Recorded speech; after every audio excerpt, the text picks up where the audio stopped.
সপ্তম শ্রেণীতে আমি কিভাবে ম্যাথ শিখাই বা কিভাবে করাই তেমনই একটি ম্যাথ আমি এখনই তোমাদের শেখাবো। তো চলো আমরা এখন খাতায় চলে যাই, ঠিক আছে? তোমাদের একটা ম্যাথ শিখাবো যারা জীবনে কোনোদিন স্কুলে যায় না, জীবনে কোনোদিন স্কুলের বারান্দায়ও যায় নাই, তারাও কিন্তু আসলে এই ম্যাথটা যদি দেখে তারাও কিন্তু আসলে এই প্রশ্নের উত্তর পারবে পারবে পারবেই। শুধু তোমাদের মনোযোগ সহকারে দেখতে হবে, ঠিক আছে? তো প্রিয় শিক্ষার্থী, চলো আমরা এখন ম্যাথটি সলিউশন করি। তো তোমরা দেখতে পারছো সপ্তম শ্রেণীর এটা হচ্ছে বীজগণিতের একটা অঙ্ক, যেটা তোমাদের পরীক্ষায় 100% আসতে হবে হবে হবেই। ভাগ প্রক্রিয়ায় তোমরা দেখতে পারছো এখানে 2a⁴12। অনেকে কিন্তু আসলে এটা পড়তেই পারে না, অনেকে এমন স্টুডেন্ট রয়েছে যে এটা পড়তেই পারো না তোমরা। তো আজকে এটা পড়া শিখে নাও। এটা হচ্ছে 2a⁴12, অর্থাৎ আমাদের এখানে 12ই না, আমার যে অসংখ্যাই থাকুক না কেন সেটা আমরা উচ্চারণ করে পড়বো। 2a⁴12 - 10a⁴6 প্লাস হচ্ছে 15কে আমাদের a⁴6 - aq - 2 দ্বারা আমাদের কি করতে হবে? ভাগ করতে হবে, ঠিক আছে? তো এইটা আমি এমন প্রসেসে তোমাদের ভাগ শিখিয়ে দেবো, তোমরা একটা যে শিখবে তার হাজার হাজার ভাগ প্রক্রিয়ায় সে ম্যাথ করতে পারবে। একটা শিখলে সে এই নিয়মে হাজার হাজারগুলোর অঙ্ক করতে পারবে। তো কিভাবে করা যায় প্রিয় শিক্ষার্থী? তো আমাদের এই ধরনের অঙ্ক করতে গেলে দেখো কত কিছু জানা লাগে। একটা ম্যাথ শিখতে গেলে একটা শিক্ষকের কত কিছু জানা লাগে, এবং একটা স্টুডেন্ট যদি বেসিকভাবে একটা ম্যাথ শিখতে চায় তাহলে তার কত কিছু শেখা লাগে। যারা এই ম্যাথটা ফুল দেখবে তারাই বুঝবে আসলে কত কিছু লাগে এর মধ্যে। তো আমাদের প্রথমত যে কাজ থাকবে সেটা হলো আমাদের এই অংশকে আমাদের কিন্তু এটা দ্বারা ভাগ করতে হবে। তো এইটাকে আমরা এইটা দিয়ে ভাগ দিব। তো আমরা ভাগ চিহ্নিতে প্রথমে কিন্তু আমরা এটা বসিয়ে নিতে পারি প্রিয় শিক্ষার্থী। তো তোমরা এইভাবে প্রথমে যদি সমাধান করতে চাও তাহলে তোমরা প্রথমে a⁴ - aq - 2 অ্যান্ড ভাগ চিহ্ন তোমরা এটা দিয়ে দিবা, ঠিক আছে? 2a⁴12 - 10 a⁴6 প্লাস হচ্ছে 15, ওকে? তো আমরা এটা দিয়ে দিলাম। তো আমাদের দেখো এইটা সলিউশন করার প্রথম যে শর্তটা সেটা হলো, তোমাকে দেখো আমি যদি তোমাকে একটু এখানে বোঝানোর চেষ্টা করি। দেখো আমাদের এখানে তোমরা দেখো এত বড় একটা অঙ্ক, এত বড় একটা অঙ্ক তোমার ভাবার দরকারই নাই, কোনো দরকার নাই। এত বড় অঙ্ক হয় হোক যা হয় হোক, এটা 1 মাইল 2 মাইল পর্যন্ত হোক, কোনো সমস্যা নেই। তোমরা শুধুমাত্র কি করবা, যে এখান থেকে যে বড়টা রয়েছে এখানে যে প্রথমটা আর এই জায়গার যে প্রথমটা, শুধু এই দুইজনকে ভাববা। পৃথিবীতে আর কেউ নাই আমাদের জীবনে, এই দুইজন ছাড়া পৃথিবীতে আমাদের জীবনে কেউ নাই। তো আমরা কি করব, এই জায়গার যে বড় অংশটা সেই বড় অংশটাকে আমরা উপরে লিখব 2a⁴12, 2a⁴12, অ্যান্ড নিচে আমাদের এই প্রথম যে অংশটা আমরা সেই অংশটা কিন্তু লিখে দেবো a⁴6, ওকে? তো দেখো এই জায়গার যে অঙ্কটা তোমাকে যদি এটা শিখতে হয় তাহলে তোমার একটি সূত্র মুখস্থ করতে হবে। তো সেই সূত্রটা আমি তোমাদের এখান থেকে দেখিয়ে দিই প্রিয় শিক্ষার্থী। তোমরা এদিকে খেয়াল করো, যদি আমাদের এখানে দেখো a⁴m ডিভাইডেড বাই হচ্ছে a⁴n, এটা তো আমাদের এটা একটা সূত্র। তো আমাদের এখানে একটু মনে রাখতে হবে যেটা, সেটা হলো দেখো চলক যদি একই থাকে, চলক যদি একই থাকে, বুঝতেই পারছো চলক একই মানে এখানে এ রয়েছে এখানে এ রয়েছে। তো আমাদের চলক যদি একই থাকে এবং ভাগে থাকে, চলক যদি একই থাকে এবং ভাগে থাকে, চলক যদি একই থাকে এবং ভাগে থাকে, তাহলে আমাদের কি করতে হবে? একটি চলক কমন নিতে হবে। কয়টি চলক কমন নিতে হবে প্রিয় শিক্ষার্থী? আমাদের কিন্তু আসলে একটি চলক কমন নিয়ে নিতে হবে। একটি চলক কমন নেওয়ার পর আমাদের কাজটা হচ্ছে কি, চলক যদি একই থাকে এবং ভাগে থাকে তখন আমাদের একটি চলক কমন নেওয়ার পরে পাওয়ারগুলা কিন্তু আসলে বিয়োগ হবে।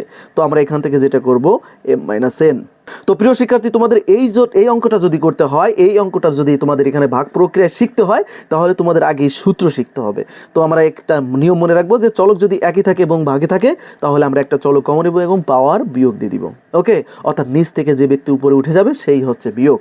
তো আমরা দেখো এখান থেকে যে কাজটা করতে পারি সেটা হচ্ছে, আমাদের দেখো এখানে সহগ রয়েছে কিন্তু এখানে সহগ কোনো কিছু নেই মানে অন রয়েছে, এবং চলক যদি একই থাকে, দেখো চলক এখানে এ এখানেও এ, তাহলে চলক একটি রয়েছে, তাই আমাদের যেহেতু সহগ এখানে কোনো কিছু নেই তাই আমরা সহগটা রেখে দেবো।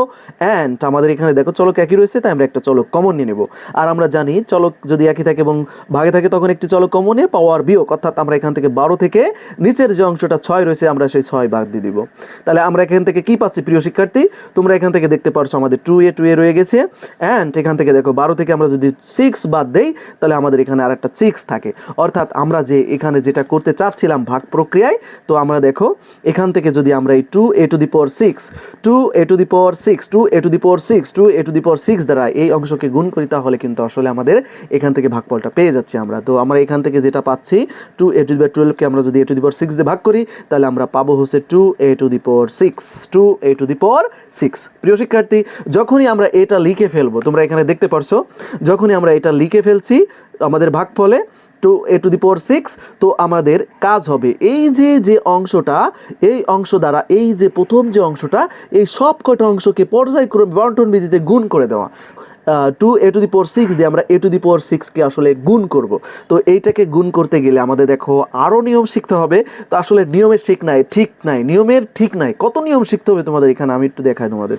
তো প্রিয় শিক্ষার্থী, এখান থেকে দেখো আমরা যদি two A to the power six দ্বারা যদি আমরা এই এ টু দি পাওয়ার সিক্সকে গুণ করি, তাহলে সেই ক্ষেত্রে দেখো আমরা এখান থেকে যেটা পাবো সেটা হলো এই টু ওকে টু, আর চলক যদি একই থাকে, তোমাদের আরও একটি সূত্র শিখতে হবে ওই গুণ শিখতে গেলে। আসলে কি সূত্র শিখতে হবে তোমরা এদিকে খেয়াল করো।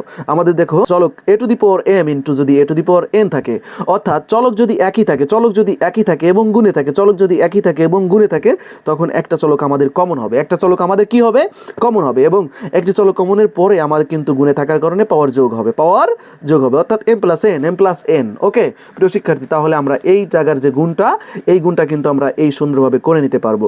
তাহলে আমরা এখানে বুঝলাম টু ওকে টু অ্যান্ড চলক একই রয়েছে, তো আমরা একটা চলক কমন নিয়ে নিব। অ্যান্ড আমাদের দেখো এটা গুণে আছে এবং পাওয়ার আছে, তো আমরা পাওয়ারগুলো যোগ করবো, অর্থাৎ 6 যোগ 6, 6 যোগ 6। তো প্রিয় শিক্ষার্থী, আমরা পাচ্ছি two A to the power 12, two A to the power 12। তোমরা দেখতে পারছো আমরা কিন্তু এইটার দ্বারা যদি এটাকে এ টু দি পাওয়ার সিক্সকে গুণ করি, তাহলে আমরা পাবো two A to the power 12। ওকে, এবার দেখো এখানে প্লাস কিছু না থাকা মানে কি আছে, প্লাস, আর এখানে রয়েছে মাইনাস। আমাদের জানা আছে প্লাস গুণ মাইনাস যদি থাকে কোথাও, তাহলে প্লাস মাইনাসে কি হয়, মাইনাস। ওকে, এখানে যে প্লাস রয়েছে, এখানে যে মাইনাস রয়েছে, তো আমাদের প্লাসে মাইনাসে কি হবে, মাইনাস হবে। এবং two A to the power six দিয়ে যদি আমরা এ কিউকে গুণ করি, তাহলে আমরা এখান থেকে একটু দেখে আসি কি হয়। টু এ টু দি পাওয়ার সিক্সকে আমরা গুণ করব হচ্ছে মাইনা এ কিউ দ্বারা, কি দ্বারা, এ কিউ দ্বারা। তো প্রিয় শিক্ষার্থী দেখো এখানে কোনো সহগ নেই, কিন্তু এখানে সহগ রয়েছে, তাই আমরা 2 কে 2 বসাতেই পারি।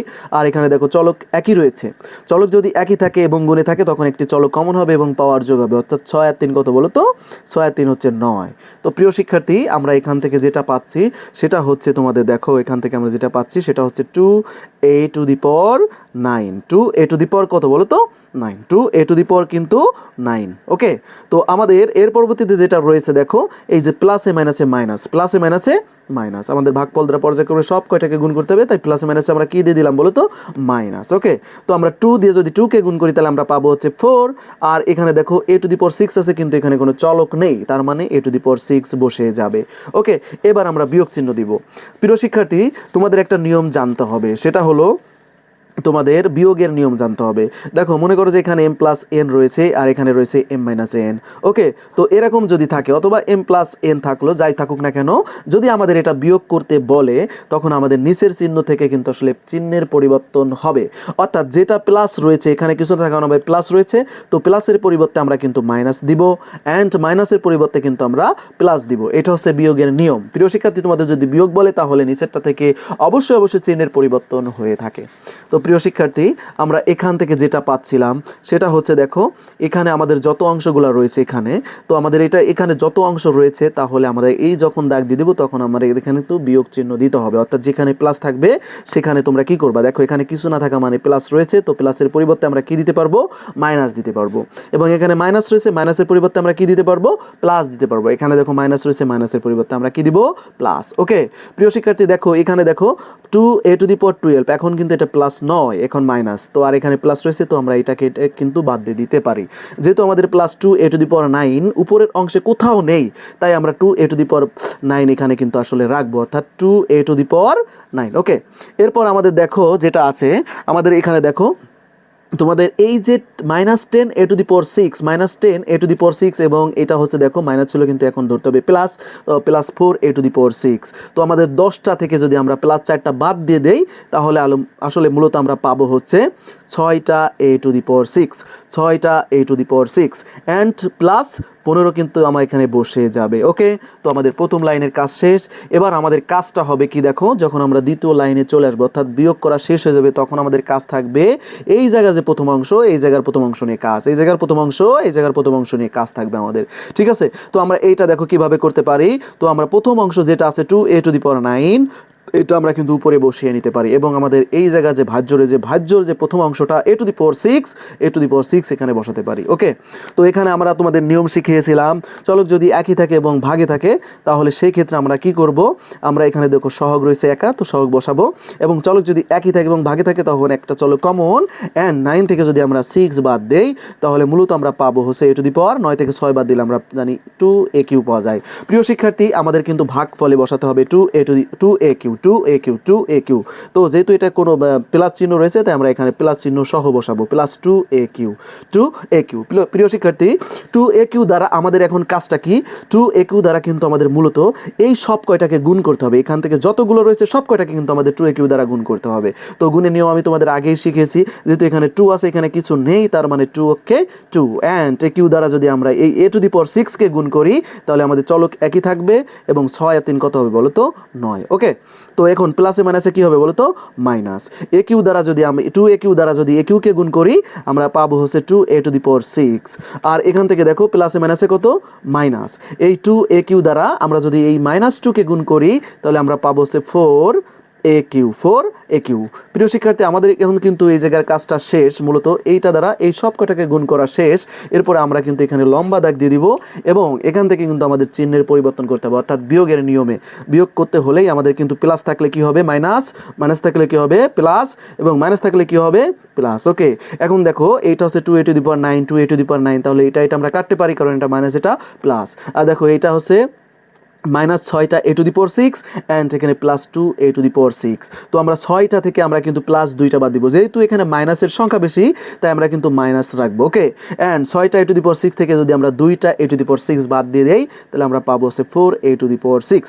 ওকে, অ্যান্ড দেখো এখানে আমার কিন্তু এই কাজগুলো শেষ, কিন্তু আমাদের এইটা এক্সট্রা অংশ চলে আসছে, তো এক্সট্রা অংশ যেভাবেই আসুক না কেন সেটা আমাদের টেনে নিতে হবে, অর্থাৎ 4aq টেনে নিতে হবে। ওকে, অ্যান্ড +15 রয়েছে, তো আমরা +15 এখানে কিন্তু নামিয়ে নিয়ে আসবো। প্রিয় শিক্ষার্থী, আশা করি তোমরা এতটুকু বুঝতে পেরেছো। তো এখন আমাদের কাজটা হবে কি দেখো প্রিয় শিক্ষার্থী, আমাদের যখনই একটা বিয়োগের কাজ শেষ হবে, যোগ বিয়োগ কাটাকাটি যোগ বিয়োগ সব শেষ হয়ে যাবে, তখন কিন্তু আমাদের এই প্রথম যে অংশটা আর এই জায়গার যে প্রথম অংশটা আমরা রেখেছিলাম সেই প্রথম অংশ নিয়ে আমাদের কাজ হবে। তো আমরা এটা প্রথমে বসিয়ে নিব, দেখো পূর্বের ন্যায় কিন্তু আসলে আমরা এখানে করে নিচ্ছি, যেমন এখানে রয়েছে আমাদের -4a⁴, এবং আমাদের এখানে প্রথম অংশ ছিল +a⁴,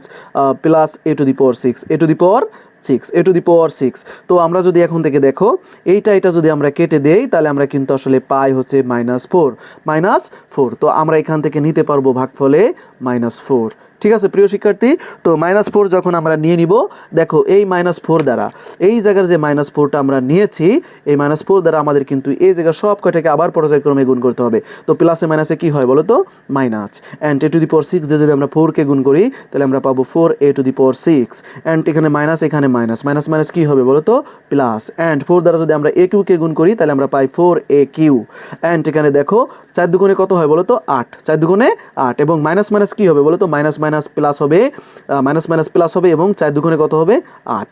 যখনই আমাদের এরকম ক্যালকুলেশন করা শেষ হয়ে যাবে, এটা দ্বারা এটাকে সম্পূর্ণ কয়টাকে গুণ করা হয়ে যাবে, তখন আমরা এখানে বিয়োগ চিহ্ন দিয়ে দিব। প্রিয় শিক্ষার্থী, আশা করি বুঝতে পেরেছো। আর যখনই আমাদের এই ফর্মেট চলে আসবে, আর আমরা জানি বিয়োগ করলে আমাদের অবশ্যই চিহ্নের পরিবর্তন হবে। দেখো এখানে মাইনাস রয়েছে, আমরা এখানে প্লাস পরিবর্তন করব, এখানে রয়েছে প্লাস, তো আমরা এখানে মাইনাস পরিবর্তন করব, অ্যান্ড এখানে প্লাস রয়েছে, এখানে আমরা কি পরিবর্তন করব, মাইনাস পরিবর্তন করব। এবার আমরা দেখব যে আসলে এইটা মাইনাস এটা প্লাস, তো আমরা এটা কেটে দিব, এটা দেখো +4aq, এটা -4aq, এটা কেটে দিব। এবার দেখো সংখ্যা এখানে রয়েছে 15, তো 15 থেকে আমাদের -8 ধরতে হবে, তো 15 থেকে আমরা যদি -8 বর্জন করি তাহলে আমরা পাই হচ্ছে +7। ঠিক আছে প্রিয় শিক্ষার্থী, তো এইটাই হলো তোমাদের ভাগ শেষ, এটা হলো ভাগ শেষ। ওকে, ভাগ শেষ। আর এখানে দেখতে পারছো এটা হচ্ছে তোমাদের ভাগফল, অর্থাৎ 2a⁴ + 2aq মাইনাস বলো তো 4, এটা হলো আমাদের ভাগ ফল। ঠিক আছে, তো আশা করি এই ভাগটা যারা শিখতে পেরেছে তারা অনেক অনেক বেসিক কিন্তু শিখে নিয়েছে, কারণ এই অঙ্কটি করতে যে কত প্রকারের বেসিক যে এসেছে, তো তোমরা এই অঙ্কটা যারা দেখবা যারা বুঝবা তারাই বুঝবা যে আসলে এর ভিতরে কত নিয়ম রয়েছে। ঠিক আছে, আসলে এত কি বেসিক যদি না শিখাইতাম তাহলে ভিডিওটি এত বড় হতো না। তো এই নিয়ম অনুসারে, এরকম বেসিক নিয়ম অনুসারে আসলে তোমাদের ম্যাথ শিখতে হবে। আর এরকম বেসিক ম্যাথ যদি তোমাদের শিখতে হয় তাহলে অবশ্যই তোমাদের কিন্তু আমাদের ক্লাস 7-এর যে রানিং ব্যাচ রয়েছে, রানিং ব্যাচে জয়েন্ট হতে হবে। আমরা প্রতিটি ম্যাথ কিন্তু আসলে এইভাবে বুঝিয়ে থাকি এবং বোর্ডে আমরা লাইন টু লাইন বুঝিয়ে থাকি। তো প্রিয় শিক্ষার্থী, ম্যাথটি যদি তোমাদের কাছে ভালো লাগে অবশ্যই তোমাদের টাইম লাইনে শেয়ার করতে ভুলবে না। এই ম্যাথটি তোমাদের সারা জীবন কাজে লাগবে, যতদিন তুমি 7 থেকে 8-এ না উঠছো, অর্থাৎ তুমি যতদিন বেঁচে থাকবা ততদিন কিন্তু আসলে এই ম্যাথটা কাজে লাগবে, কারণ ম্যাথই তোমাদের ব্যক্তিগত জীবনে কাজে লাগার জন্য রে ভাই।